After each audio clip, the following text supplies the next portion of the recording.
Chapitre 1, du verset 1 au verset 5.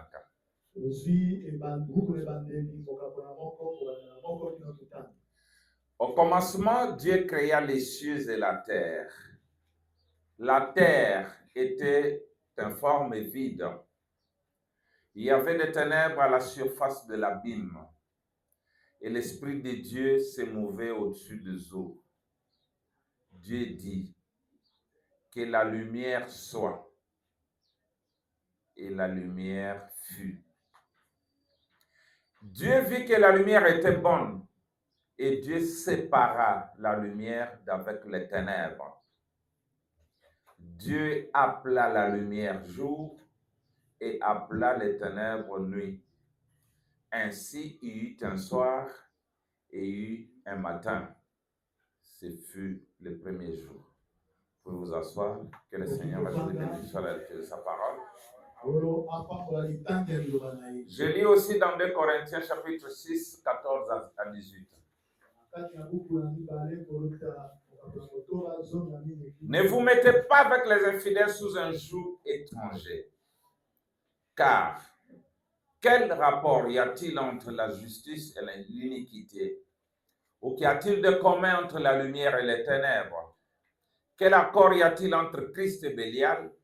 Ou quelle part a le fidèle avec l'infidèle? Quel rapport y a-t-il entre le temple de Dieu et les idoles? Car nous sommes le temple de Dieu vivant. Comme Dieu l'a dit, j'habiterai, je marcherai au milieu d'eux. Je serai leur Dieu et ils seront mon peuple. C'est pourquoi, sortez du milieu d'eux et séparez-vous, dit le Seigneur. Ne touchez pas à ce qui est impur et je vous accueillerai. Je serai pour vous un père et vous serez pour moi des fils et des filles, dit le Seigneur Tout-Puissant. Que Dieu bénisse la lecture de sa parole. Alors, nous allons voir quelque chose qui va nous aider ce matin, que j'ai intitulé Le mystère du premier jour. Ce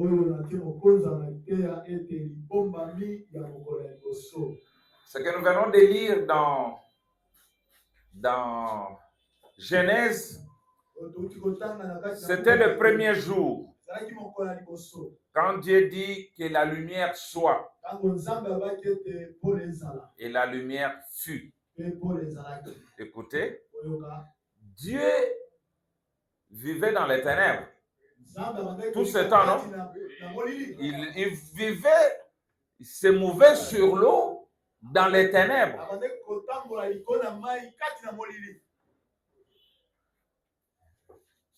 Pendant autant d'années, des millions d'années, il était là. Il ne s'était pas plaint. N'est-ce pas vrai? Mais un jour, il dit que la lumière soit et la lumière fut.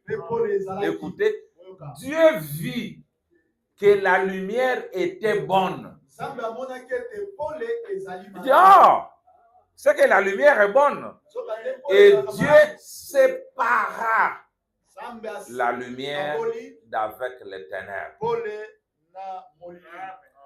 Et ça, c'était le premier jour. Alors, nous parlerons de ça, si nous aurons le temps, bien sûr, parce qu'il y a encore un taxi qu'on doit faire. Donc, au premier jour, c'était le jour de la séparation, de la lumière d'avec les ténèbres. Et je crois que le Seigneur nous bénira. Nous sommes contents de savoir que nous avons la vérité. À la manière dont les choses évoluent dans le monde du message, si Dieu n'avait pas un groupe comme vous, il n'y aura plus rien.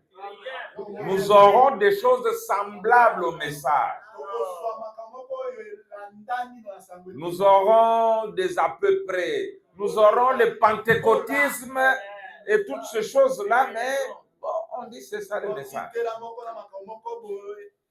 Dans Messieurs, le signe de la fin, paragraphe 95, frère Branham 16. Voyez-vous ce que je vais dire?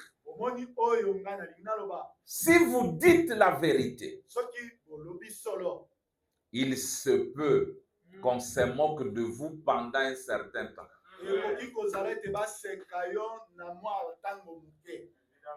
Qu'on vous comprenne mal. Mais Dieu confirmera que c'est la vérité. Si vous restez simplement sur vos positions. Dieu confirmera que c'est la vérité si vous restez simplement sur vos positions. Écoutez William Branham, simplement tenez bon. Cela prendra peut-être des années, comme pour Abraham et d'autres, mais il confirmera toujours que c'est la vérité. Quand nous disions aux gens que tout celui qui est né de la femme mourra, on a vécu des choses graves, des insultes. Nous avons même loupé la mort. J'étais un candidat à la mort. Mais aujourd'hui, est-ce qu'il y a un problème? Les gens s'habituent. Ils savent que les gens sur qui ils comptaient sont tous morts. Ils avaient dit, Billy Paul ne mourra pas avant que nous allions dans l'enlèvement. J'ai dit, mais il mourra parce qu'il est né de la femme. Bon du matin. Bon, maintenant ils disent, bon, ok, Billy Paul est mort, mais Joseph est là. J'ai dit, même Joseph mourra. Est-ce que Joseph est plus grand que Branham? Et Branham a fait quoi? Il est passé par la mort. Tout celui qui est né de la femme mourra. Écoutez. La parole parlait de la semence originelle. Nalika ça moi bien un peu avant là. Des petites choses. Hein? Comme ça, vous allez aimer la parole.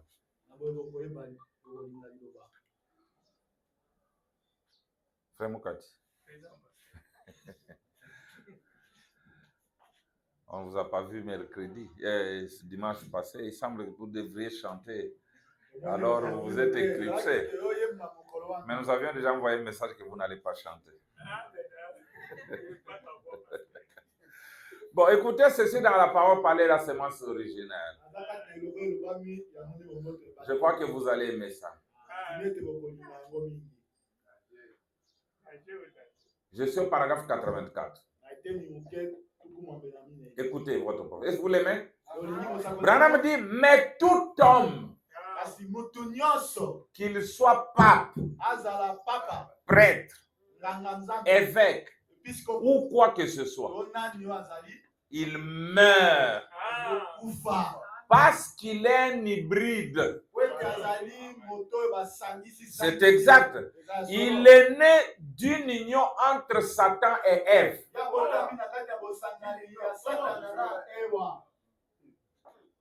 Sere meloba tata nanga sinyoka.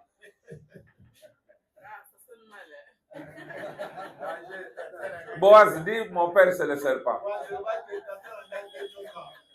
Vous voyez que la vérité est difficile à avaler. Tout homme, c'est-à-dire ce corps ici, il n'est jamais venu de Dieu. Son père, c'est Satan, qui par le serpent s'est uni à Ève, et ils ont mis au monde cet hybride. Branham dit, il meurt parce qu'il est un hybride. C'est exact. Il est né d'une union entre Satan et Ève. Écoutez, on aura beau appeler ça comme on voudra. C'était Satan et Ève. Écoutez, la parole originelle n'a eu rien à voir là-dedans. La parole originelle était la vie. Il l'a hybridé, c'est ce qui a produit la mort.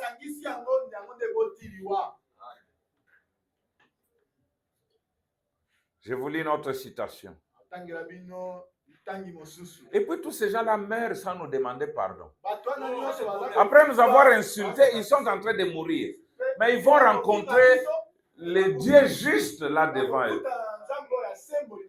Ils n'auront plus le temps de venir nous demander pardon.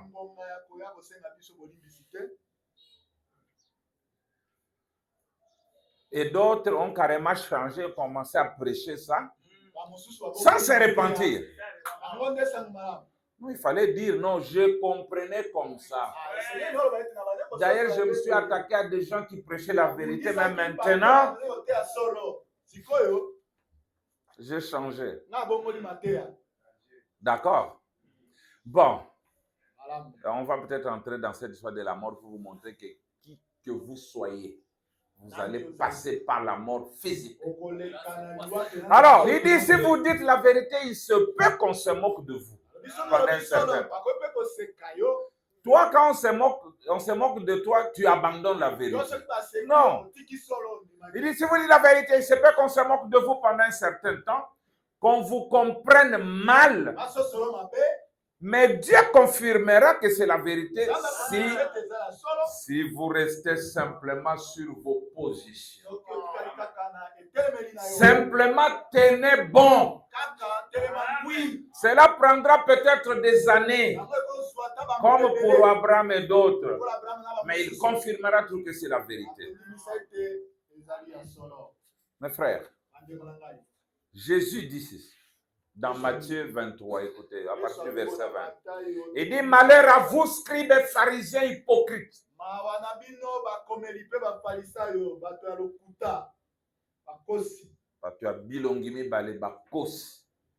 Malheur à vous, prédicateurs et pasteurs du message. Hypocrites. Il dit, parce que vous bâtissez les tombeaux des prophètes et ornez les sépulcres des justes.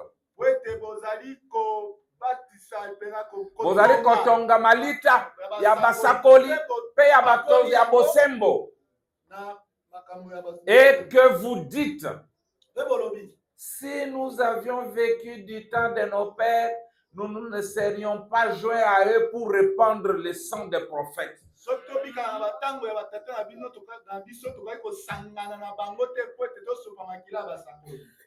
Vous témoignez ainsi contre vous-même que vous êtes les fils de ceux qui ont tué les prophètes. Comblez donc la mesure de vos pères.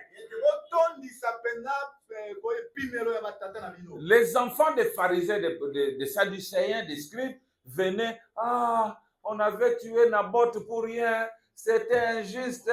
On orne son tombeau. Batiango bafololo, batiango langi. Oh non, si nous étions là, on n'allait pas se joindre à nos pères pour répandre le sang des justes. Jésus dit, par cela même vous témoignez que vous êtes leurs enfants. Il dit, comblez donc la mesure de vos pères. Il y a eu une femme en France, Frère Branham parle d'elle. Parce que d'abord, il y a un monsieur en allemand du nom d'Arthur qui a... Franck, tu suis? Dit Arthur Schopenhauer. Bon, les noms allemands là sont difficiles. Il a dit la vérité passe par 3 étapes. Il dit d'abord, elle est ridiculisée. Ce sont des jeunes affamés là. Ils ont quoi? Ils n'ont pas l'argent, c'est pourquoi ils créent des doctrines. Hein, pour avoir un peu d'argent. D'abord, la vérité est ridiculisée.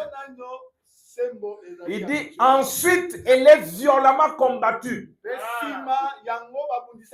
Non, d'ailleurs, il dit ça. Frère Branham dit ça. D'ailleurs, il dit ça. D'ailleurs, non, c'est comme ça. Après avoir ridiculisé la vérité, il la combat violemment. Enfin, elle est acceptée comme une évidence. Toute vérité passe par ces étapes-là. Quand Branham a prêché la semaine du serpent, les gens l'ont ridiculisé et ils l'ont combattu. Mais Dieu qui confirme sa parole, on traduit en justice une femme blanche qui avait mis au monde un noir et un blanc, des jumeaux.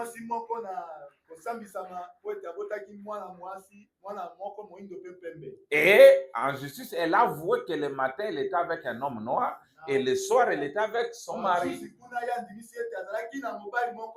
Enfin, la vérité a été prouvée. Elle continue à être prouvée. Il y a des cas comme ça qui jaillissent.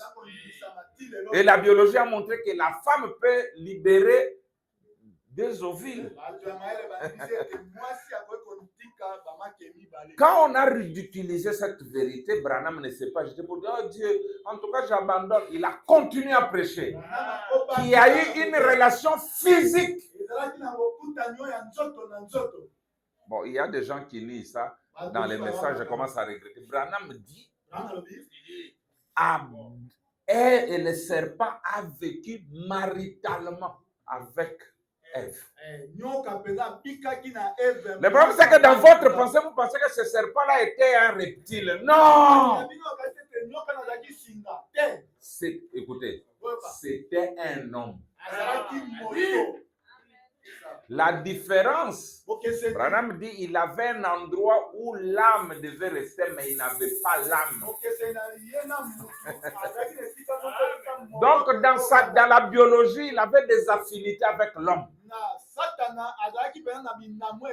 Je crois qu'un jour, on va enseigner ça. Alors, la vérité d'abord. Très bien. Ensuite, combattu violemment. Et enfin, nous leur dirons toujours cette vérité. Écoutez, alors il y avait une femme appelée Jeanne d'Arc. Pendant la guerre des 100 ans, elle entendait des voix divines. Elle disait, non, j'entends des voix comme ça. Nous devons combattre, nous devons faire ceci. Et elle a mené des victoires décisives. Comme au siège d'Orléans, là, en 1429, qui a permis le sacre 5 à Reims. Cette femme-là. Qu'est-ce qu'on a fait? Après, on l'a capturée. Oh non! Elle est hérétique. C'est de l'hérésie. Et on l'a livrée aux Anglais. Écoutez, elle fut jugée pour hérésie et puis brûlée vive. Na bomo ibatumbi. Écoutez, 20 ans plus tard, son procès fut révisé. Et elle fut réhabilitée. Non, elle avait raison. Et en 1909 de notre ère, on l'a béatifiée. Azaki Mosantu. Et en 1920, on l'a canonisée. Mais canonisée par ceux-là qui l'ont brûlée. Leurs enfants.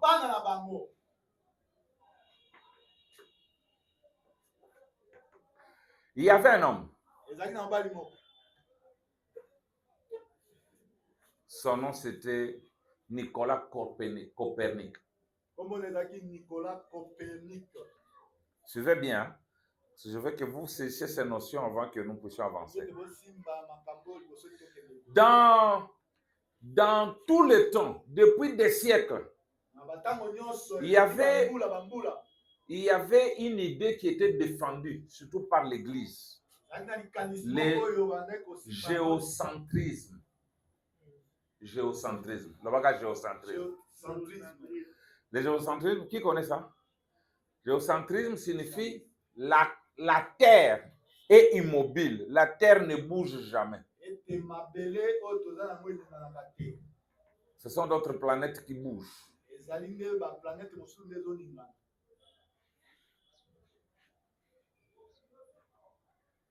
Cette idée,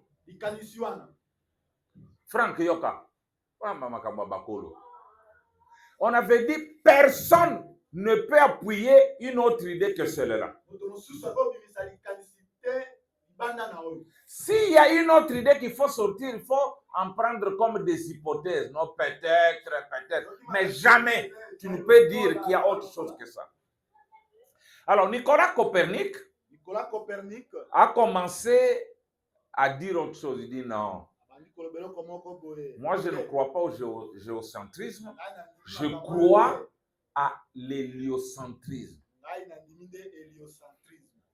Que c'est le soleil qui est immobile. Mais la terre n'est pas immobile. Mais il n'avait pas beaucoup de preuves. Ensuite, c'est Galilée qui vient. Il observe les planètes, il voit le mouvement des choses, il soutient l'idée de Nicolas Copernic. Il a écrit, il a prouvé que c'est ça. Mais le dire, c'était à l'époque du pape Urbain VIII. Heureusement pour Galilée, il était l'ami à ce pape-là. On a attrapé Galilée, on l'a jugé. Pourquoi il dit que la terre tourne? Alors que nous, l'Église, nous croyons, nous soutenons que c'est le soleil qui est immobile. Et qui est mobile alors que la terre est immobile. Il fut jugé, j'allais vous donner toutes ces dates-là, et puis condamné. D'accord? On l'a condamné parce qu'il a dit que la terre tourne d'abord sur elle-même, ensuite autour du soleil. Quand on l'a condamné, j'allais vous donner toutes ces dates, mais ce n'est pas important. Quand on l'a condamné, il a donné d'autres déclarations du pape qui était son ami, ce qui avait atténué sa condamnation, et on l'a assigné à résidence surveillée. Écoutez maintenant, quand il partait, on lui a dit, tu dois renoncer. Tu dois renoncer publiquement que non, ce que je crois là est faux. Ce que l'Église dit, c'est ce qui est vrai. Alors, Galilée était obligé, par crainte de la mort, de dire j'abdique. En tout cas, je ne crois plus à l'héliocentrisme, je crois au géocentrisme. Suivez bien.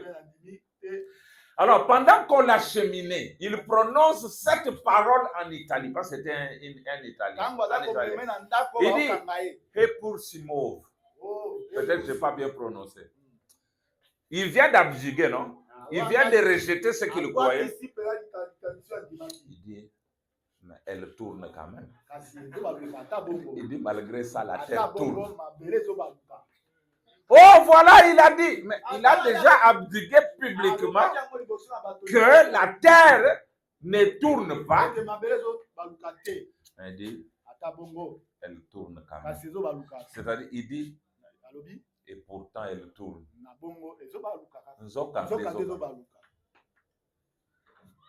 Voilà les esprits que nous voulons. Les gens qui s'accrochent à ce que Dieu a dit, peu importe l'opposition.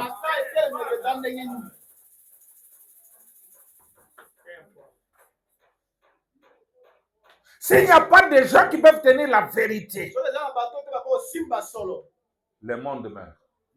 Mais Dieu, dans sa préscience, savait que beaucoup de tabernacles seront dans le faux.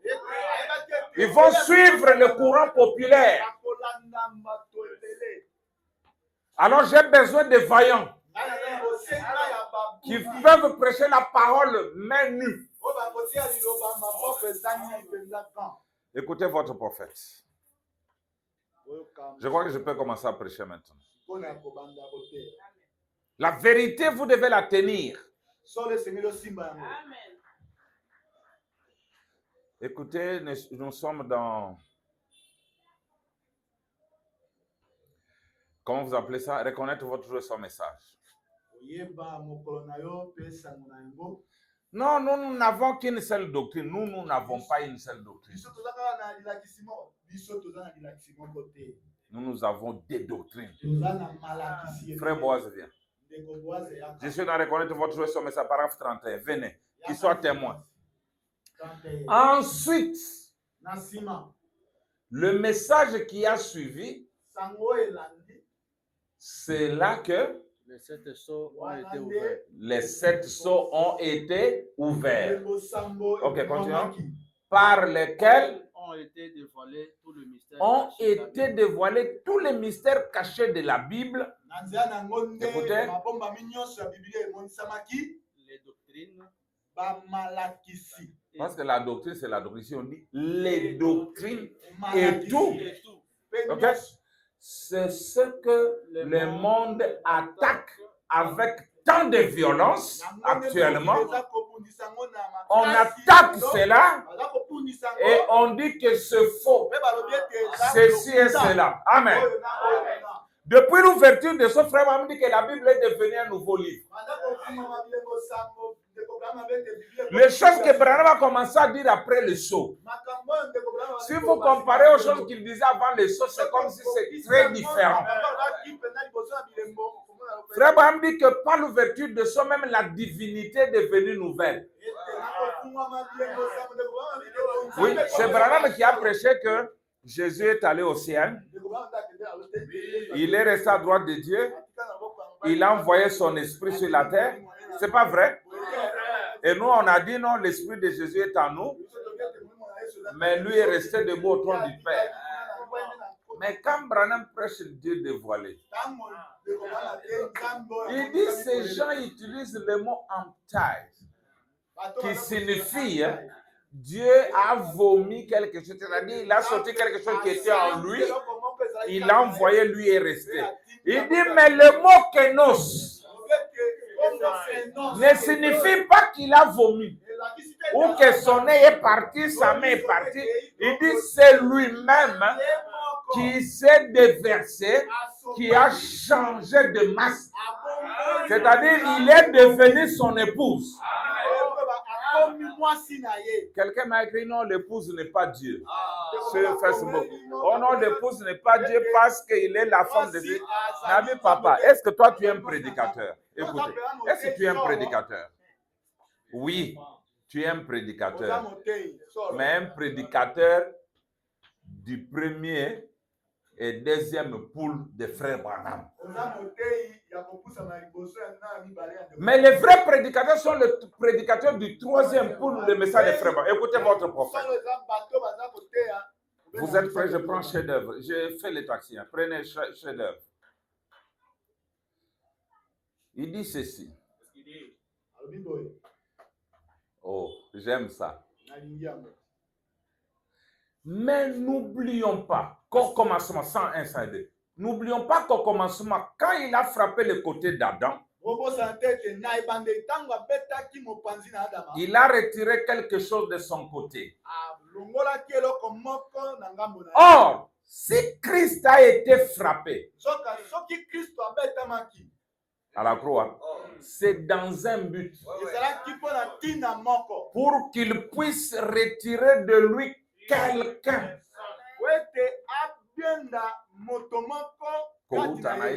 pour former une famille, l'épouse. Qu'il puisse prendre de lui une épouse. Alors, quand son chef-d'œuvre a été amené à la perfection, c'est à ce moment-là qu'il lui a fallu le frapper pour retirer de lui, non pas un autre morceau, non pas une autre création, mais une partie de la même création. Écoutez mes frères, ne me lapidez pas. Mon frère, ne le prenez pas mal, mais pensez-y un instant. Si c'est de lui, la création originelle, qu'il a retiré un morceau pour former son épouse, il n'a jamais procédé à une autre création. Il a pris une partie de la même création.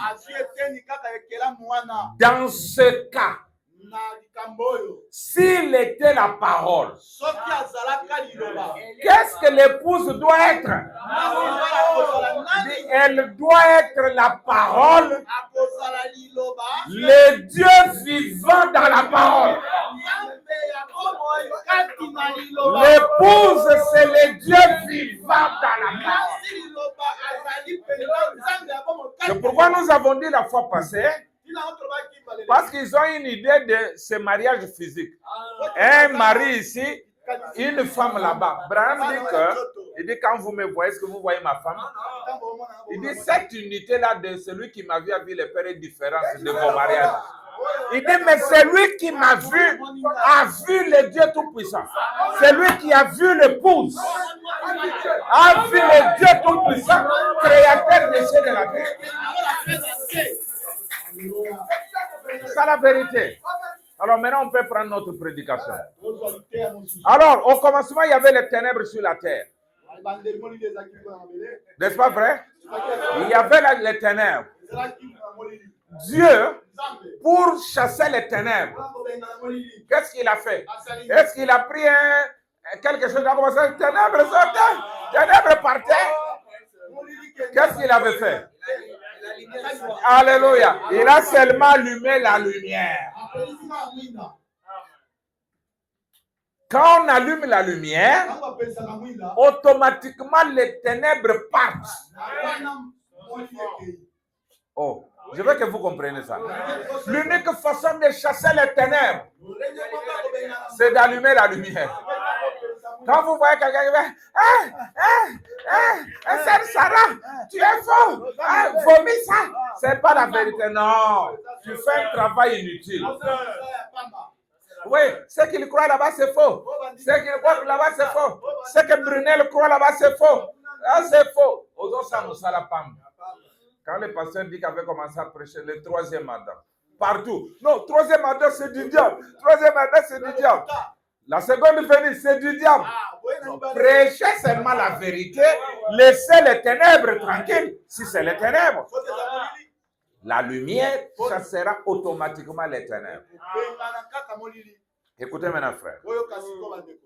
Les ténèbres n'existent jamais.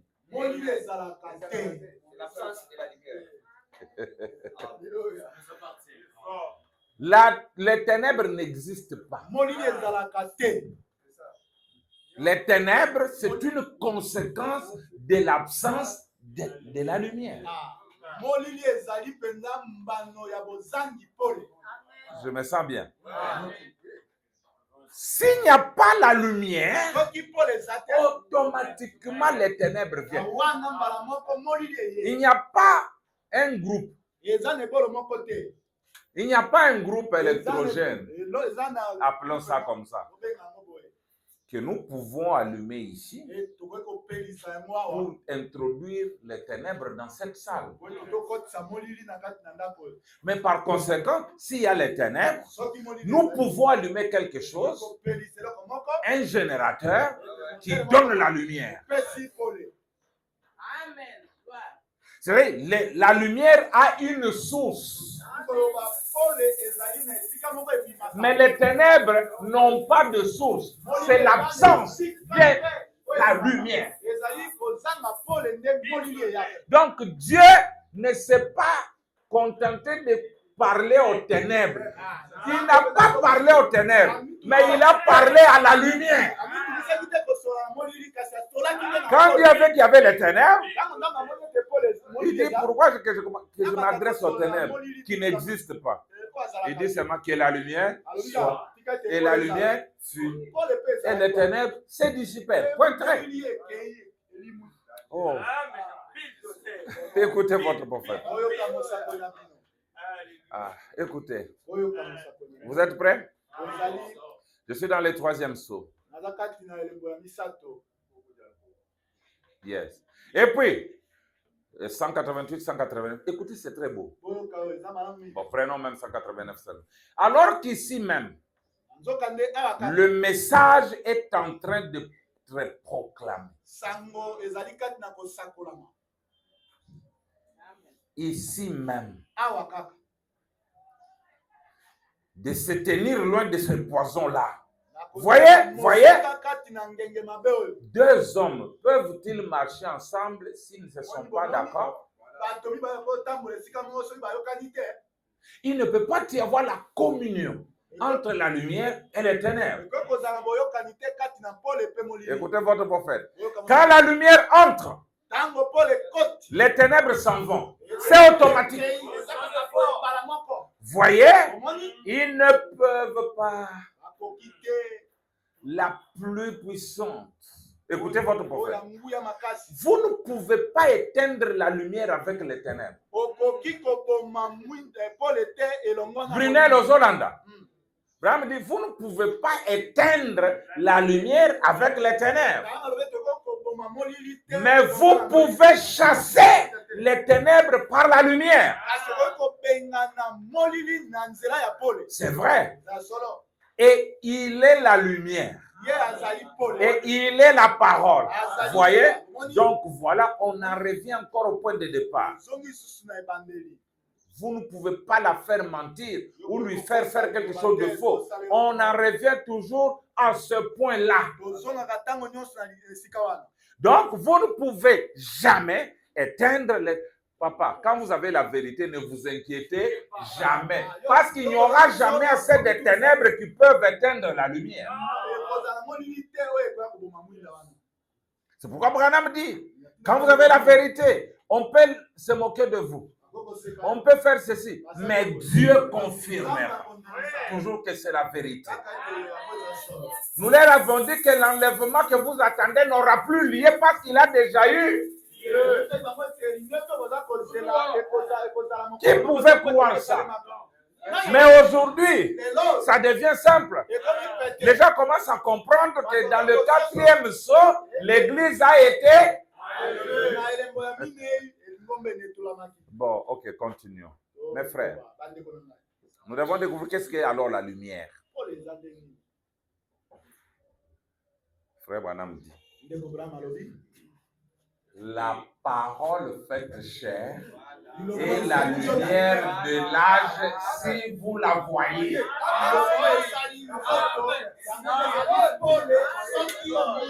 Si nous allons dans Matthieu, oh là là, je vous donne ça. Je vous donne ça. Je vous donne quelque chose, mes frères.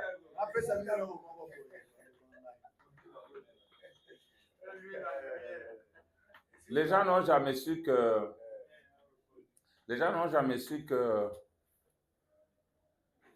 l'idolâtrie marche de pair avec le vrai christianisme.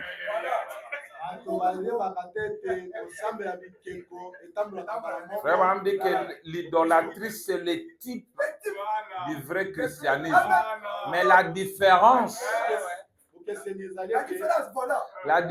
c'est que leur idole ne parle pas. Mais nous, notre idole est en mouvement. Il parle. Mais la pratique est la même. Ces gens disent que ils se prosternent devant les idoles pour que leur Dieu leur parle à travers de l'idole. Or, cette idole ne parlera jamais. Maintenant, nous disons, Seigneur, parle à travers de ton idole là. Parle à travers de ton monument. C'est pourquoi on dit que mais nous, quand nous nous prosternons devant une vertu vivante, une connaissance vivante, bon, Écoutez, je voulais dire seulement que ce sont des choses proches. Branham dit que les gens ne connaissent pas la parole. Dieu a dit, ne te fais pas des images taillées. Mais il ordonne à Moïse de faire des chérubins en or aux ailes déployées, juste au-dessus de l'arche, dans les lieux très saints.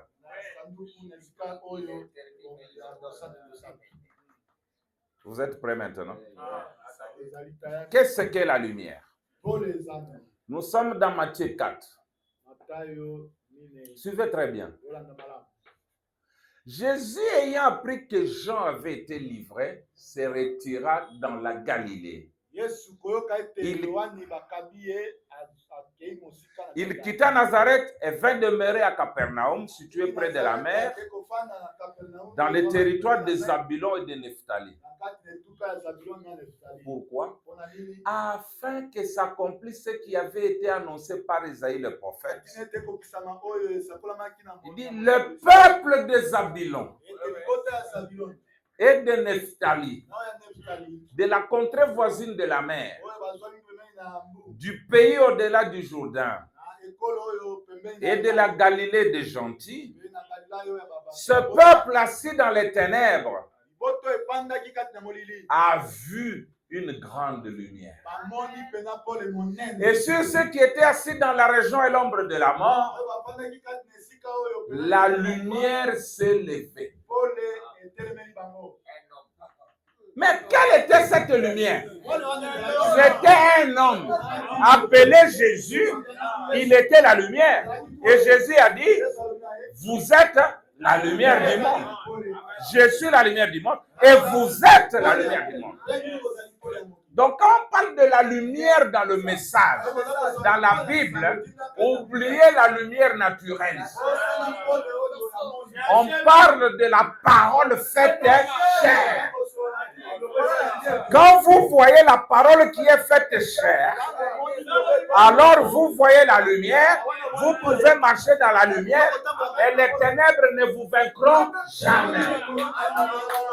Parce que la lumière est plus forte que les ténèbres. Je me sens bien. Écoutez encore.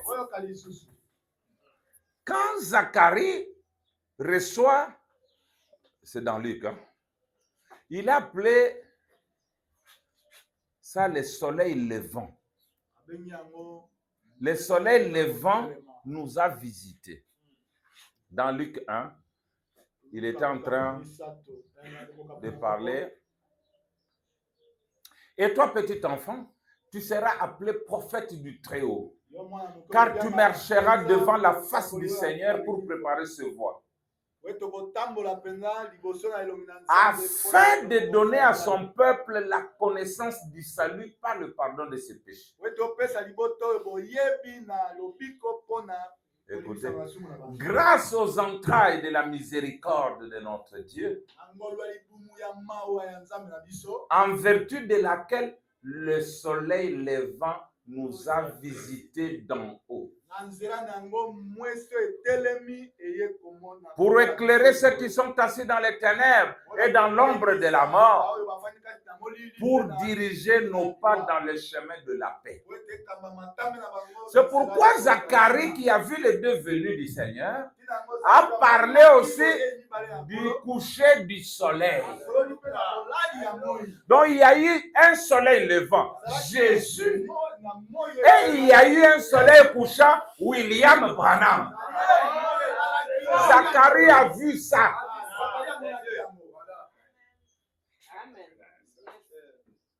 C'est pourquoi nous, frères, et attendez que je vous dise quelque chose. Moi, tant que je répète ce que frère Branham a dit, je ne me soucie jamais. Donc, même l'idée de voir l'enfer n'existe pas dans ma pensée. L'idée d'être jugé un jour n'existe pas dans ma pensée. Parce que celui qui a vu... Attendez. Parce que dans mon nez, vous êtes en train de beaucoup blaguer.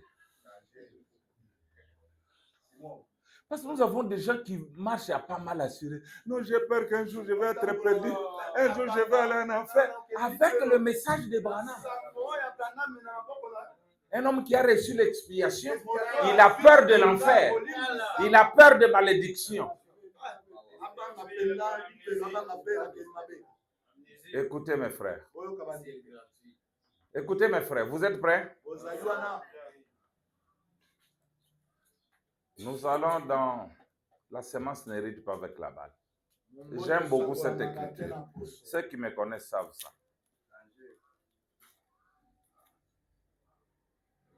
Ça sont des choses de sceaux. Paragraphe 65. Vous voyez, il n'y a pas de jugement pour la sémence royale spirituelle prédestinée d'Abraham. Est-ce qu'il y a un jugement pour eux? Il n'y en a pas. Pourquoi, frère? Parce qu'ils sont prédestinés à la vie éternelle. Qui sont prédestinés? Ce sont ceux-là qui avaient été connus d'avance. Il dit ce que Dieu a connu d'avance, il les a aussi prédestinés. C'est pas la préscience de Dieu. Il vous avait connu. C'est pourquoi il vous a prédestiné. Moi, j'ai toujours dit aux gens, si moi j'étais venu maintenant, au temps de Jésus, j'allais dire crucifiez-le. Pourquoi? Parce que je n'étais pas synchronisé à son message du lever du soleil. Non, mais mon message, Dieu avant la fondation du monde, il m'avait vu en ce temps ici. Écoutez, parce qu'ils sont prédestinés à la vie éternelle. Quoi encore? Ils ont accepté le sacrifice auquel Dieu a pourvu. Est-ce que vous avez accepté ça? C'est quoi ce sacrifice? Attendez, je vais vous les lire. D'abord, je vous dis que l'expiation, c'est ça. Benjamin dit Amen. C'est ça l'expiation. Il dit, vous savez ce que je suis en train de faire? Je suis en train de chasser les ténèbres. Je chasse les ténèbres en allumant la lumière. Il dit ceci. Ils ont accepté le sacrifice auquel Dieu a pourvu. Et ce sacrifice est Christ, la parole. Il dit, il n'y a donc maintenant aucune condamnation.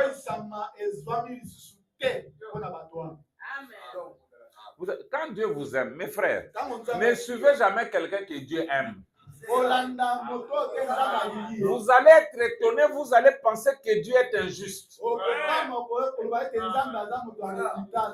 Dieu aimait David, n'est-ce pas? La Bible dit, c'est Jésus qui dit. Il dit, David entra dans le temple. Il prit les pains de proposition réservés uniquement aux sacrificateurs. Il mangea lui et tous ces gens qui étaient avec lui.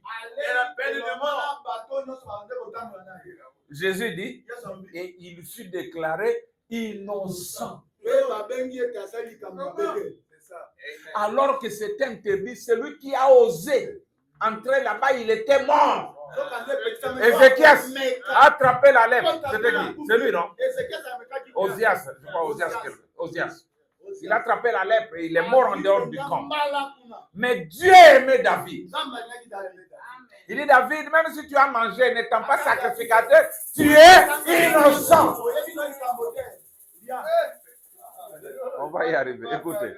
Il dit, il n'y a donc maintenant aucune condamnation.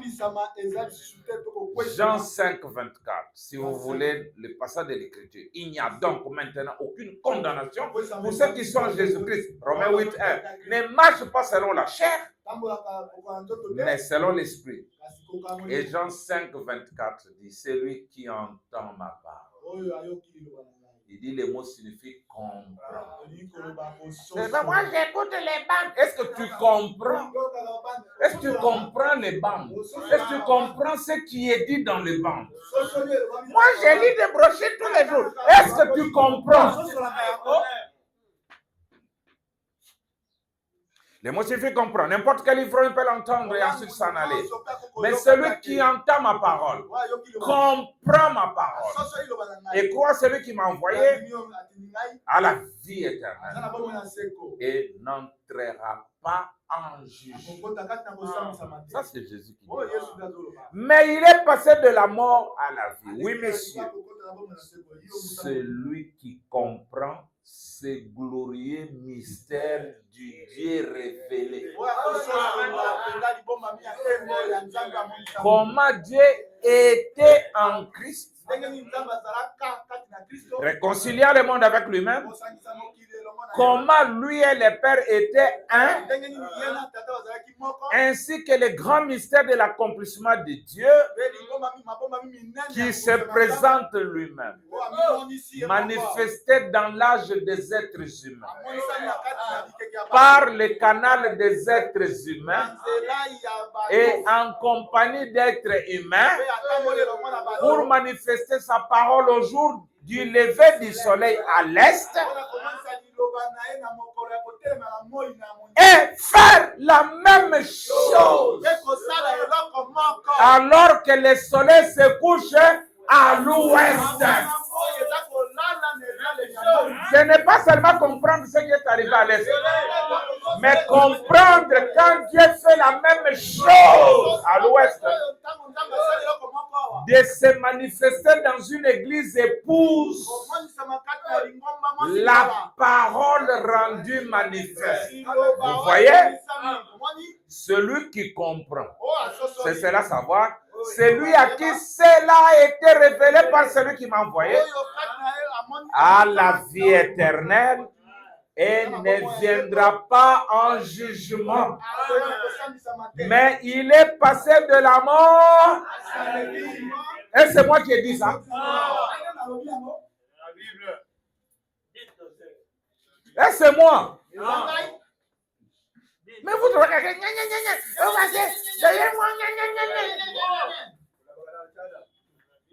Dieu ne peut pas juger quelqu'un qui a reçu la révélation du Dieu révélé. Non. Écoutez, il dit parce qu'il a reçu le sacrifice. Le sacrifice, Christ, la parole. Attendez. Nous ne devons pas seulement parler de sacrifice sans le montrer. Sinon, alors vous aurez les mêmes sacrifices que les protestants et tous les autres. Pourquoi Jésus avait dit que en ce jour, ils diront, Seigneur, nous avons fait ceci en ton nom. Je leur dirai ouvertement, Franck, allez, retirez-vous de moi. Ils l'ont fait au nom de Jésus, pas au nom du diable. Mais il va les chasser et dit, je ne vous ai jamais connu. Vous n'avez pas compris ma métamorphose. Vous ne comprenez pas comment moi j'évolue.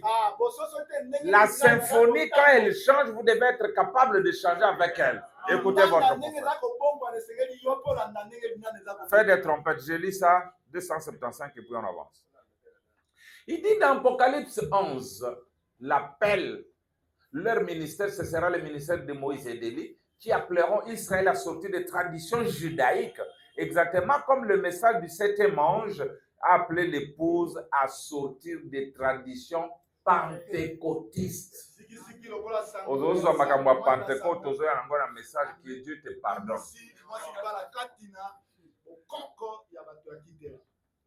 Souvenez-vous, Moïse et Élie doivent faire l'appel, doivent appeler Israël à abandonner l'ancienne expiation, l'agneau, les brebis, le sang, les boucs, les sacrifices, pour se tourner vers le vrai sacrifice vivant vers la parole. C'est-à-dire, Moïse et Élie n'amènent pas les gens aux apôtres. Ils leur disent, il y a un sacrifice vrai vivant. D'accord.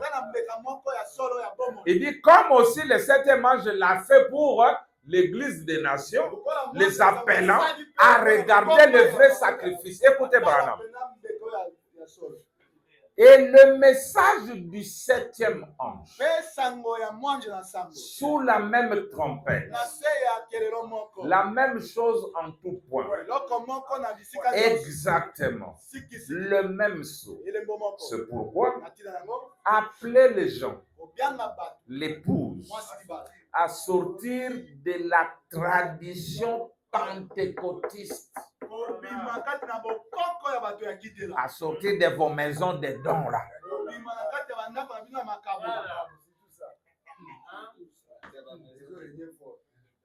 On ne fait pas les maisons de dons comme on les fait. Ça n'existe pas comme ça. Frère Branham dit que ceux qui ont des dons, ils viennent 45 minutes ou 1 heure avant. Dans l'église, ils sont la présence de Dieu, ils prient. Si Dieu donne un message, on note le message. Et on vient le déposer à la chair. Et la chair, le pasteur, quand il vient, il lit. Il dit, voilà, Dieu a parlé par tel, ça. Et maintenant, on observe. Si ça s'accomplit, on loue Dieu. Si ça ne s'accomplit pas, on doit chasser les démons qui a parlé par cette personne. Mais aujourd'hui, est-ce qu'on fait ça? Et Frère Branham dit, la prophétie ne doit pas être une répétition d'écriture.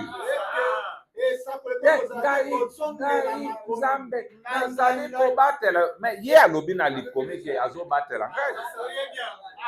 Branham dit que ça doit être des messages directs. Tel que, il a pris un exemple.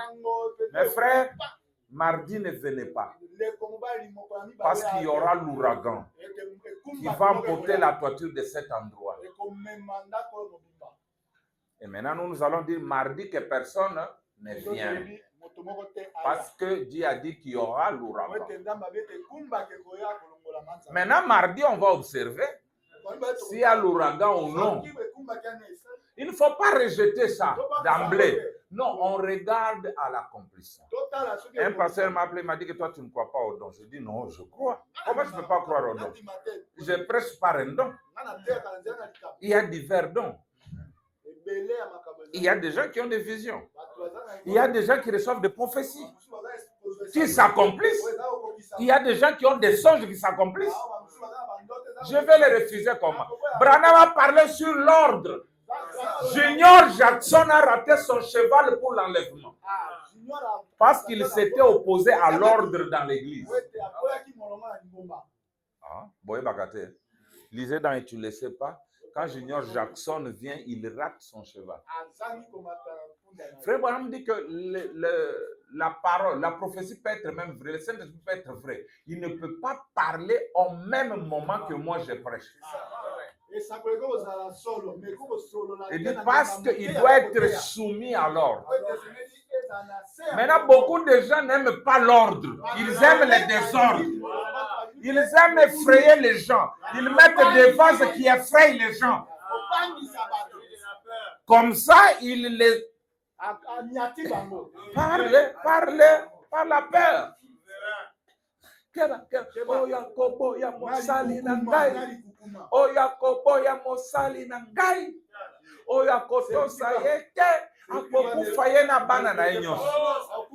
Or, professeur, parce que pasteur Aza est coboliste.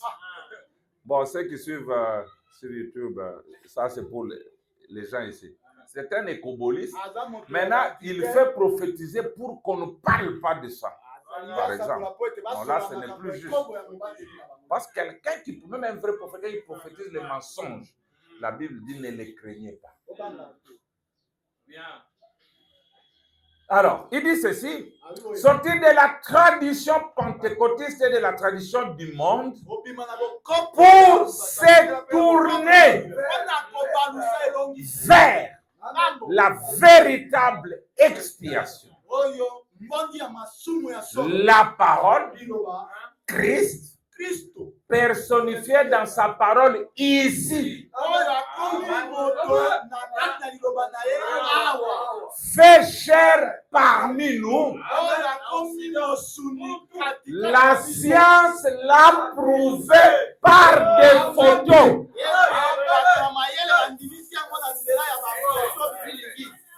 Vous ne voyez pas que c'est précis? Il dit, la science l'a prouvé par des photos. L'Église le sait dans le monde entier. Nous le savons fermement. Car il ne nous a jamais dit une seule chose par l'insi du Seigneur qui n'ait été la vérité. Frère, aurais-je tort d'avoir cru ça? Aurais-je tort d'avoir prêché ça? Aurais-je tort d'avoir insisté sur ça? Or, en vous le disant, je vous aime. Je dois vous pointer à la vraie chose. Branham dit l'authentique.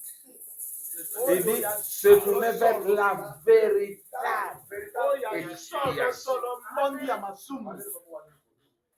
Le dimanche passé ou l'autre dimanche, on avait vu que cette expiation se faisait avec deux oiseaux qui étaient blancs. L'un, on coupait la tête. On n'avait pas besoin de son corps. On avait besoin du contenu du corps. La vie qui était là et la vie qui était en Jésus est là. Et on prenait cette vie, on déversait sur un autre oiseau. Vrai ou faux? Tous les oiseaux étaient de couleur blanche. Mais qui volait? Quel est l'oiseau qui volait? Le compagnon mâle ou la femelle? C'est la femelle. La femelle volait avec la vie de l'autre. Est-ce que tout n'est pas ici? Maintenant, tu vas t'attacher à qui? Abraham dit, attache-toi seulement à elle. Alors que vous pouvez vivre tous deux. Je m'accroche à lui. Parce qu'ici, j'ai les deux.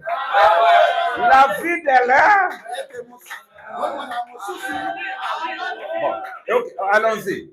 Supposons que l'oiseau femelle avec le sang commence à voler, un chasseur tire sur cet oiseau. C'est un exemple. Ah, tu parais bien avec ton insigne aujourd'hui. Hein? Je dis ceci. On prend l'oiseau mâle, on coupe la tête, on déverse sur l'oiseau femelle. Tout le monde est content, non? On lâche l'oiseau femelle. Maintenant, il y a un chasseur quelque part qui ne savait pas que c'est l'oiseau tacheté. Avec sa lance-pierre, il tire cet oiseau-là. Maintenant, je vous pose la question. Est-ce que l'expiation va continuer? Pour que l'expiation continue et qu'il ait sa valeur, il faut que cet oiseau soit gardé et qu'il fasse tous les trajets, qu'il asperge la vie, le message dans le monde entier. Bon, est-ce que j'ai injurié l'oiseau mâle? J'ai valorisé l'oiseau mâle. Il a été tué pour que la vie soit prise. Bon, tout ça, je suis en train d'allumer la lumière pour chasser l'Éternel. Écoutez. Chaque fois qu'on a parlé de l'arche, que ce soit l'arche de Moïse, là où on l'a mis, hein, là on l'a mis là, dans le fleuve, nous avons vu ce jour-là qu'il y avait les bitumes de deux côtés, non? Suivez bien. Il y avait les bitumes en dedans et en dehors. L'arche qu'on a dit à Moïse de construire, qui était dans les lieux très saints, on avait enduit l'or en dedans et en dehors. C'est la divinité au dedans, la divinité au dehors. Les dieux qui étaient en Jésus, il parlait aussi dans les cieux. En dehors, c'est Dieu. Au-dedans, c'est Dieu. Même l'arche de Moïse, de Noé, suivez maintenant bien. Frère Branham dit qu'on a pris 2 arbres. Brunel Landa Makambo, ils n'avaient pas ma patrioticité. 2 arbres. Suivez bien. Vous êtes prêts? Pour fabriquer l'arche, on prenait 2 arbres. L'arbre d'acacia et l'arbre de gopher. Suivez bien, suivez bien. L'acacia, on le coupait. Frère Branham dit que si on prend l'acacia, on construit avec l'arche, l'arche va couler. Parce que c'est un bois lourd. Il dit qu'est-ce qu'on faisait? On le mettait, après avoir coupé, on les frappait avec des barres de fer. Et on retirait de lui sa vie. Le colophane. Suivez bien. Il dit, on prenait aussi un autre arbre, gopher. Il dit, c'est un bois léger. Mais il a des pores, il est poreux. Il dit, avec lui aussi, on ne peut pas construire l'arche. Il dit, si on construit l'arche avec, il va absorber l'eau et il va se noyer. Il dit, maintenant, qu'est-ce que Dieu dit? Il dit, après avoir retiré le colophane de l'arbre là, de pin ou acacia, on le mettait au feu. Et on coupe le gopher, on le laisse évacuer toute sa vie. Suivez bien. On fait sortir toute sa vie. On n'a pas besoin de la vie du gopher, mais on a besoin de son bois.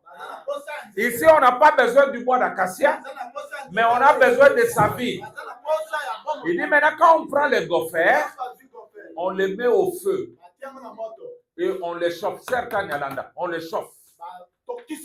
Il dit pendant qu'il est chaud, on vient le déverser sur le bois de gopher. Il dit avec ses pores, il avale tout le colophane.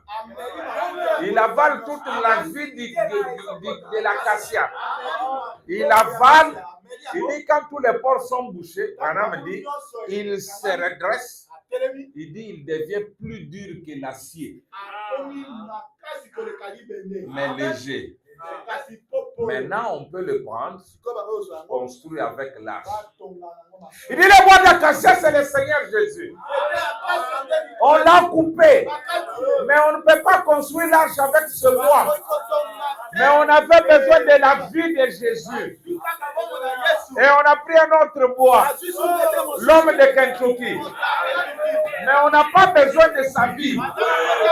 On laisse la vie de Branham sortir. On prend maintenant la vie de Christ chauffée à chaud. On déverse sur lui la colonne de feu. Il avale toute la vie et il se redresse. Il devient dur, plus que l'acier. Et on construit là. Pourquoi on a dit au prophète de l'Ancien Testament de manger le rouleau? C'était Ézéchiel. Et pourquoi on a dit au prophète du Nouveau Testament de manger le petit livre d'Apocalypse 10? Il dit, c'est pour que la parole et le prophète deviennent un. Branham dit, voilà l'arche. Voilà l'arche. Allumons la lumière. Allumons la lumière pour chasser les ténèbres. Frère Branham dit ceci. Regardez, c'est Dieu qui a convaincu aux animaux d'aller vers Noé, non? Mais il leur a dit, il a dit à Noé, j'envoie les animaux vers toi pour que tu leur conserves la vie. Yo, yo, toi. Donc, Noé, vous verrez que le déluge est arrivé 2000 ans après. Il y a eu l'arche. Et le dernier qui entra dans l'arche, c'était qui? Alléluia. C'est Noé lui-même qui était le dernier élu. Quand il entre, Dieu ferme la porte. Et le dernier élu aujourd'hui, c'est Branham lui-même. Quand il entre, Dieu ferme la porte. Vous comprenez, mes frères?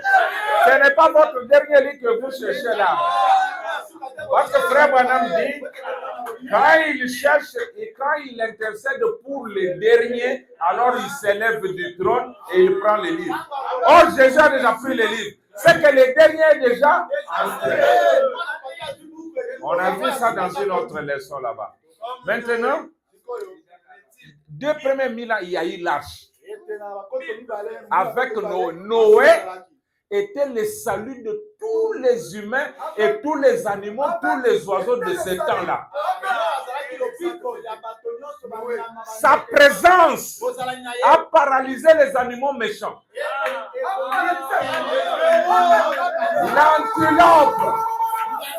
L'antilope montait sur les lions. Les lions regardent.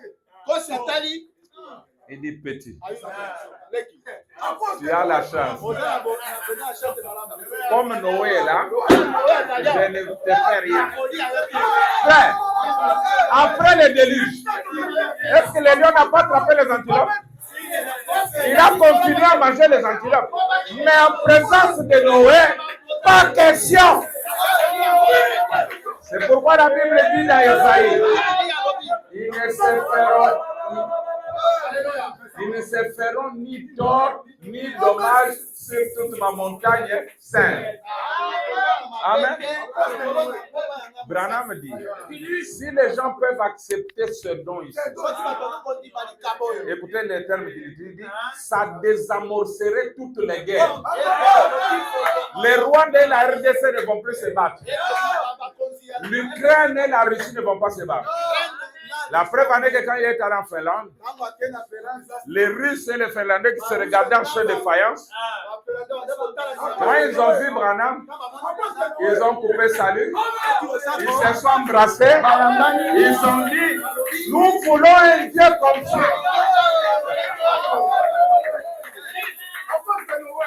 Frère, je vous dis la vérité. Il y a eu l'arche là-bas. Et 2000 ans après, il y a eu l'arche Christ, Jésus, pour conserver tout ce qui devait avoir la vie. Mais 2000 ans après encore, il y a eu l'arche. C'est pourquoi Dieu a envoyé tous les humains qui étaient dans la nuée. Il dit, je vous envoie auprès de Noé pour que votre vie soit conservée. Et frère Branham dit, Noé et tous ceux qui étaient là après le déluge, ils sont sortis sur la nouvelle terre. Maintenant, après avoir été conservés dans HAM, à l'ouverture des sceaux, William Branham manifestait chacun dans sa nouvelle terre. Chaque nuée a eu sa place dans le monde. Est-ce que les ténèbres peuvent résister avec ça? Ils doivent partir. Ils doivent partir. Ils doivent partir. Oh. Oui, c'est ça, mon frère. C'est comme ça. Toi, ma portion éternelle. Toi, ma nuée éternelle. Plus qu'un ami vous l'a dit. Pendant mon pèlerinage. Frère Branham est incontournable. C'est impossible de le contourner. Bon, ok, je dis quelque chose. Si Branham n'était pas là, le son n'allait pas être ouvert.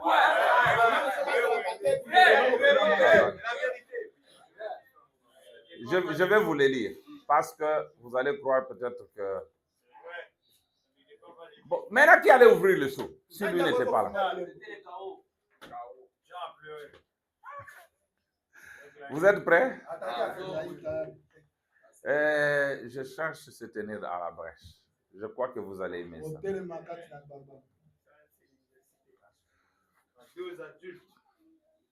Mes frères, Nous sommes un peuple privilégié. Ça ne dépend pas de ce que nous sommes. Ça ne dépend pas de ce que nous faisons. D'abord, tout ce que nous faisons n'est rien devant Dieu. Dieu ne peut même pas accepter ça. Nous sommes souillés. Dieu n'a jamais accepté l'œuvre. Dieu a pourvu un agneau pour les péchés. Dieu a pourvu. Dieu n'a pas besoin de ton sacrifice. Dieu pourvoit lui-même. Dieu pourvoit. Dieu pourvoit. Esaïoté. Esaïoté. Il est allé avec son Isaac, mais en tant que prophète, il dit, papa, voici le feu. Voici le bois. Mais où est le sacrifice? Il dit, mon fils, Dieu se pourvoit. C'est pourquoi, quand tu as la bonne volonté d'aider ton église, d'aider le royaume, et que tu n'en as pas, ne te fais pas du souci, mais va chez elle gérer. Dis-lui, pourvois pour que moi je donne. Je ne donne pas, pas parce que je ne veux pas, mais parce que toi tu ne me donnes pas. Pessambega, donne le bélier. Je vais offrir. C'est comme ça. Parce que Dieu lui-même se pourvoit de sa vie. Laissez-moi trouver ceci, mes frères. Nous sommes un peu... Bon, vous ne connaissez pas qui vous êtes. Non, Omiébité, c'est ça le problème. Vous ne vous connaissez pas. Un peuple privilégié, un peuple que Dieu a vu. Ah. C'est tenir à la brèche ou c'est tenir dans la brèche? Dans la brèche. C'est en 63, n'est-ce pas? Combien? Ok, 23 juin. Ok. Voilà les gens que j'aime, moi. Les gens qui connaissent même les dates de brochures. Oh, merci Seigneur. C'est tenir dans la brèche. Je dis 23 juin.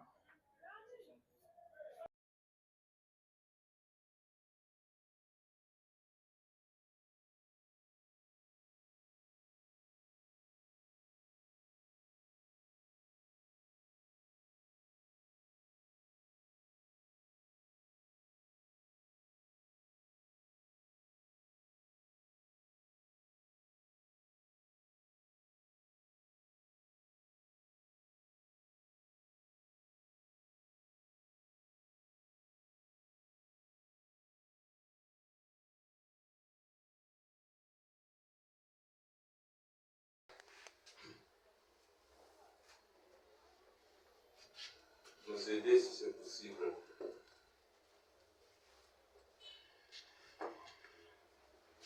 Vous savez que nous sommes enlevés par la colonne de feu. Oui. Et la nuée nous retrouve. Oui. C'est ça. Les gens, quand ils parlent de la nuée pour l'enlèvement, même Frère Branham, dans cette ère de la brèche, il était enlevé.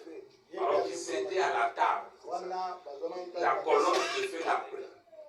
Et Frère Robinson a commencé à crier. Ramène-le! Ramène-le!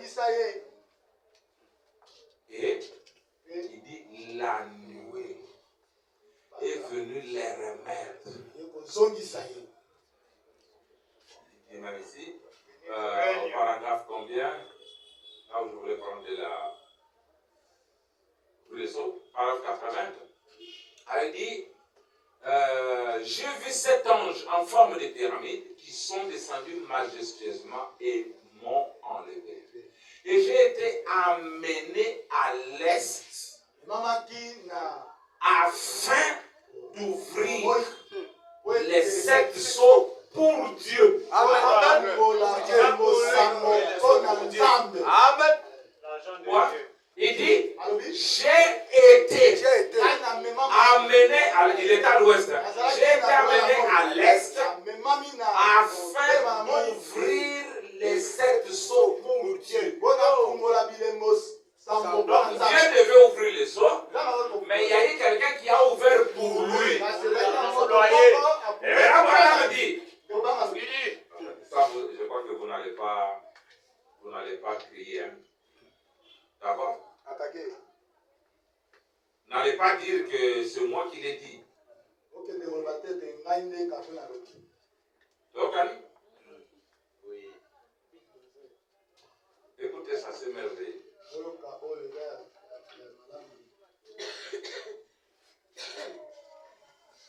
Qui a ouvert?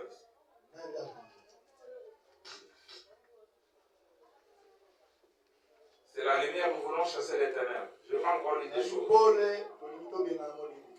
Je suis dans la brèche, parole 54. Écoutez. Parole 54, la brèche. Aucune dénomination n'a le droit d'interpréter le livre. Oui. Hein, Brunet? Aucun homme n'a le droit de l'interpréter. C'est l'agneau qui l'interprète. Et l'agneau est celui qui les prononce. Et l'agneau fait connaître la parole. En confirmant et en faisant vivre la parole. L'agneau qui a pris le livre, ce n'était pas un animal. Parce que l'agneau animal a deux cornes. C'est poli. Deux cornes. Mais l'agneau qui a pris le livre avait 7 cornes. C'est ça pour elle, ça? Je viens d'un agneau qui avait 7 cornes. On dit que les 7 cornes, ce sont les 7 dispensations. D'Éphèse à la Odyssée, de Paul, Irénée, Martin, Colomba à William Branham. Ce sont là les cornes qu'avait l'agneau. Il dit, et sur chaque corne, il y avait un œil. Si toi tu rencontres un agneau comme ça, tu ne vas pas fuir. Maintenant, vous comprenez que l'agneau était, l'Apocalypse était un livre. Et les symboles doivent être expliqués. Ram dit que sur chaque corne, il y a un œil. Ram dit les 7 voyants. C'est pourquoi tous les 7 sont venus dans la nuée. Bien sûr, sous leur forme théophanique. Tous les 7. Vous ne croyez pas ça? Ram dit que chaque messager était un sceau. Dans un sur un million, vous voyez déjà. Il dit, Paul était là. Dans sa forme théophanique. Pas Paul de chair. Irénée, Martin, Colomba, William Branham aussi était là. Maintenant, ils enlèvent William Branham.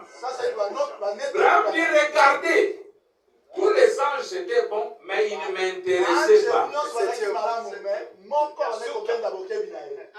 Il dit, mais j'étais attiré par le 7e qui avait le 7e sceau. Il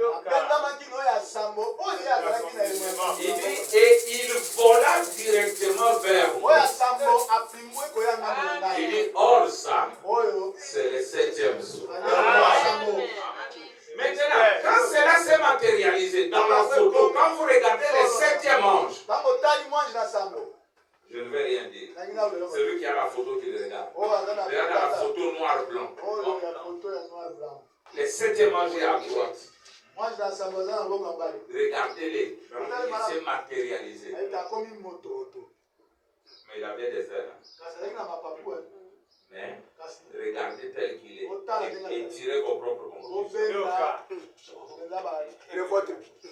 C'est là que j'ai dit aux gens que quand nous allons dans la parole, nous allons dans la nuée, nous ne pouvons pas être intéressés par n'importe quel ange.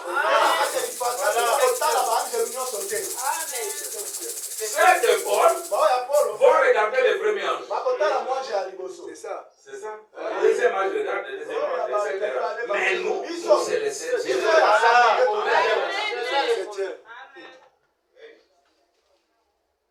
On avait étudié quelqu'un du Kumba Kumba. Tu prends tout, même ce qui ne te concerne pas. Même les messages des autres, tu prends, tu prêches ça aux enfants.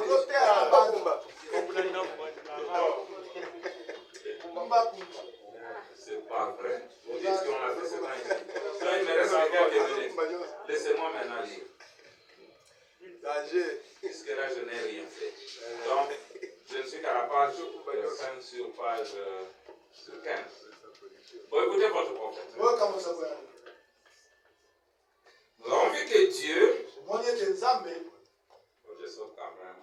il n'a pas passé son temps à parler des ténèbres. Comme toi là, tu passes ton temps à parler des démons, à parler des maladies. C'est ça normal. Tu me parles de la pauvreté, c'est les ténèbres. La malchance. Est-ce que Dieu s'est occupé de ça? Alléluia. Je suis vaincu, j'ai perdu la victoire, on va me tuer.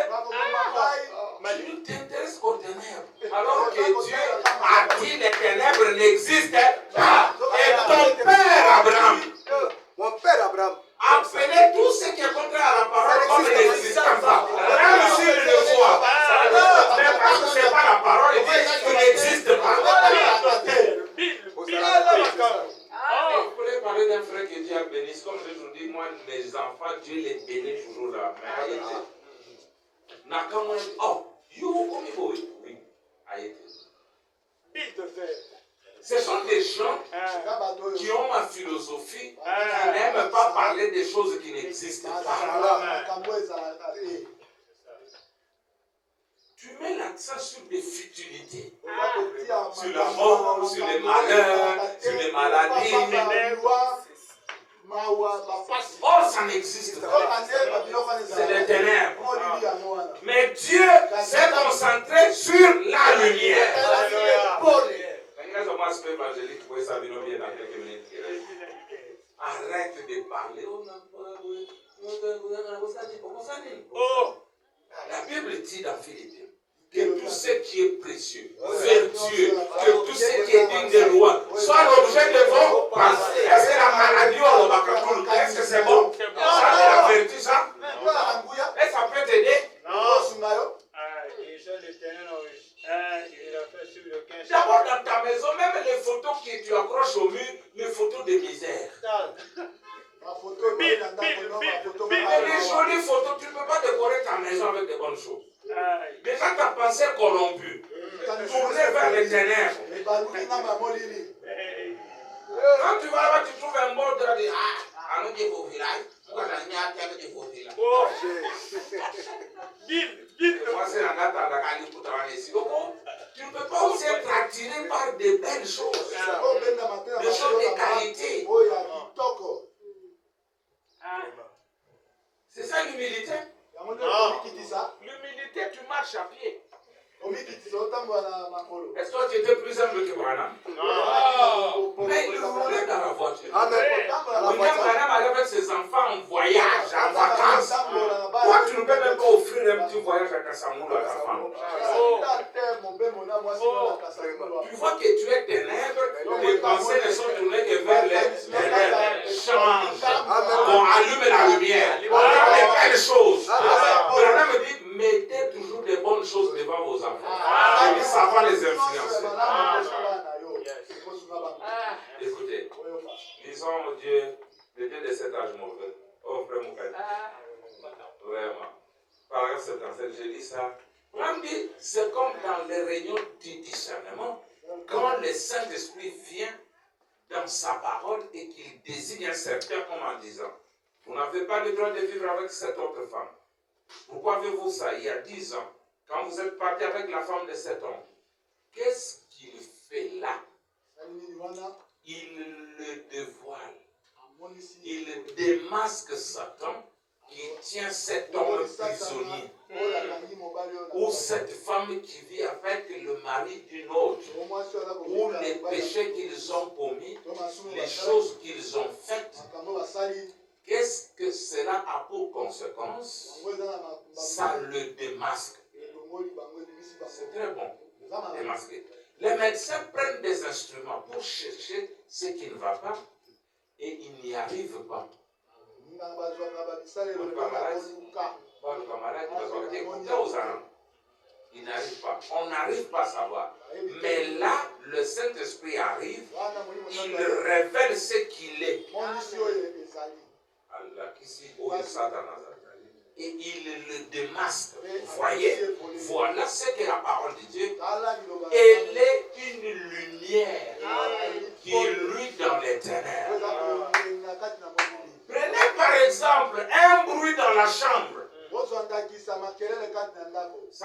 semblait mystérieux.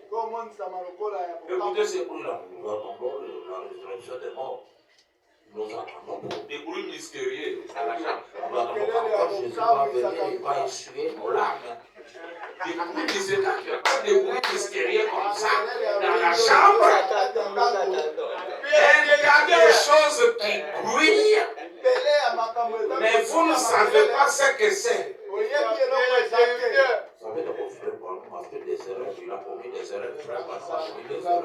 Des bruits mystérieux. Le temps des miracles, c'est déjà passé. Quand tu entends tous ces bruits, Branham dit, allumez la lumière vite. Écoutez, les grillons, les blattes, ce sont des enfants des ténèbres. Ils mangeaient un épi de maïs ou du papier. Quand tu entends ça, allume la lumière vite. Voilà, les grillons, les blattes, ce sont les enfants des ténèbres. Et quand la lumière jaillit, ils se dispersent. C'est vrai. Est-ce que tu as commencé à dire blague, toi tu me déranges? Non, dit allume seulement. Tu vas voir, et c'est pas vrai. Vous qui avez les toilettes debout direct. Vous qui n'avez pas de toilettes modernes. Quand vous allez la nuit avec la lumière, vous voyez quoi? Les places qui fuient, non? Parfois tu leur dis, oh, monsieur, je ne sais pas de frère, j'ai allumé seulement la lumière. Pourquoi vous skiez? Pas la lumière. Tu ne peux pas supporter. Donc, quand le travail d'aller commencer à crier sur les plates, oh, plate, oh, vous là-bas, on ne voit pas passer. Allumez seulement. C'est dans un endroit ténébreux, vous voyez comment les moustiques vous piquent, non? Allumez seulement une bonne lumière. Amen. Ne faites pas un travail inutile, un travail qui va vous fatiguer. Allumez la lumière. Et la parole de Dieu, c'est la lumière. Très loin. Les promesses accomplies. C'est ça la lumière. Si tu fais taire les dénominations du message, je suis demandé, mes frères, vous, Dieu nous a envoyé les plus grands prophètes. Il est même parti. Une génération est passée. Nous sommes dans une autre. Donc tout ce qu'il devait faire, vous attendez. Un autre m'a dit, non, toi tu veux aider Dieu. J'ai dit aider Dieu comment? Dieu m'a dit, tous les types, toutes les paroles sont manifestées devant nous. Quand il a dit, tu n'étais même pas encore né. Oh non, toi tu comprends mal. Je dis, pourquoi explique-moi? Il m'a dit que tous les types de la Bible et toutes les paroles sont manifestées ici même devant nous. Il dit, nous sommes la génération qui devait voir le retour du Seigneur Jésus sur la terre. Et je vous dis ce soir, cette écriture est accomplie devant vous. Qui était devant eux? Ça dit que cette écriture est accomplie devant vous. Est-ce que moi je vais interpréter ça? Je sais seulement que cette écriture est déjà accomplie. Oh non, toi accompli, tu n'as pas accompli ce coup. Mes frères, les promesses accomplies, c'est la lumière aujourd'hui. Et on n'allume pas la lumière pour la cacher sous le boisseau. Il dit la lumière, on la met au-dessus de la table pour qu'elle éclaire tout le monde. Ton mal, c'est que tu ne témoignes pas des choses que Dieu a accomplies. En faisant ça, tu es ténèbres. Alors les enfants lumière d'ici vont te chasser. Mes frères, tout ce qui n'est pas la parole, tout ce qui est contraire à la parole, ce n'est pas la lumière, c'est les ténèbres.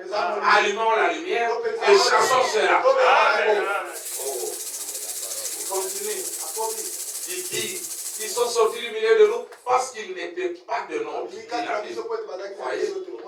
ils ne peuvent pas vivre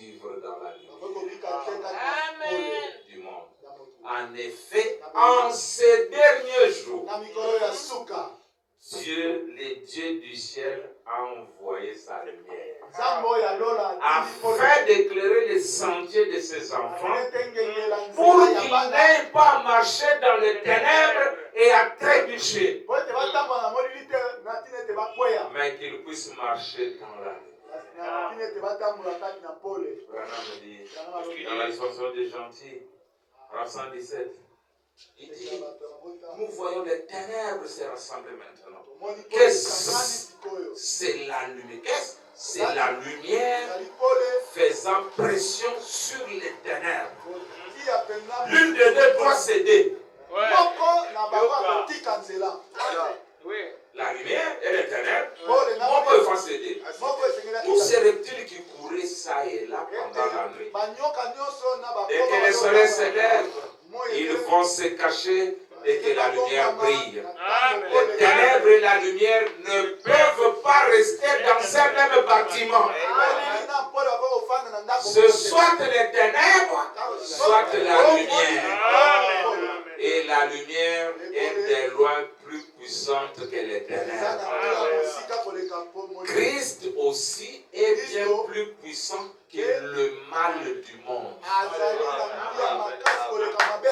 Alors ne pense pas au mal, pense à Christ.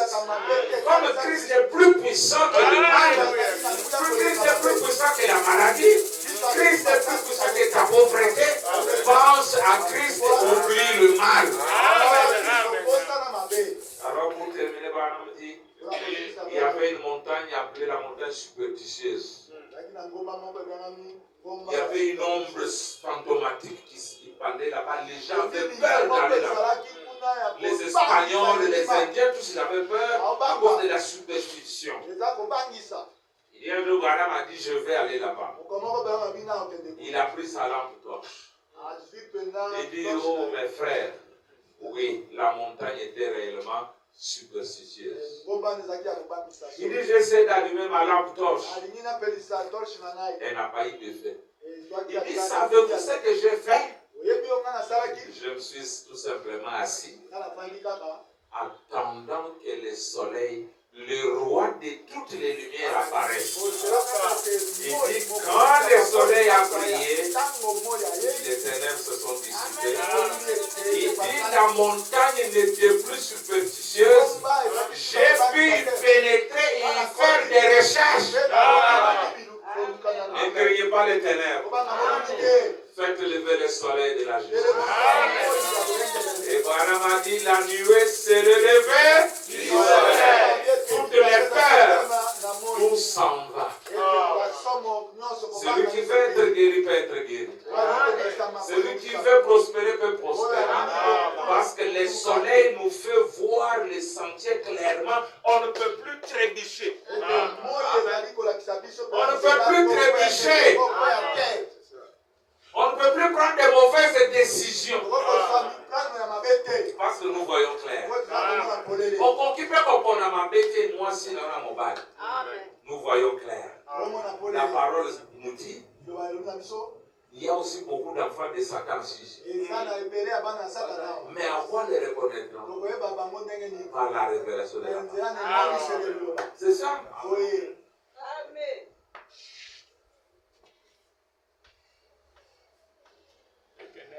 Allumons la lumière.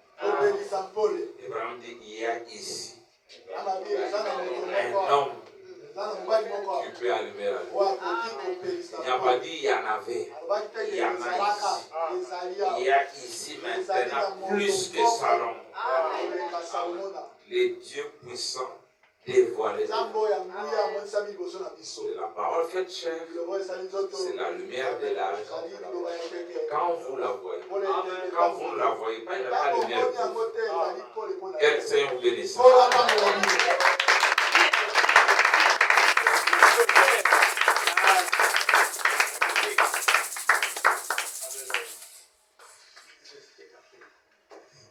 Il est vrai qu'on n'a pas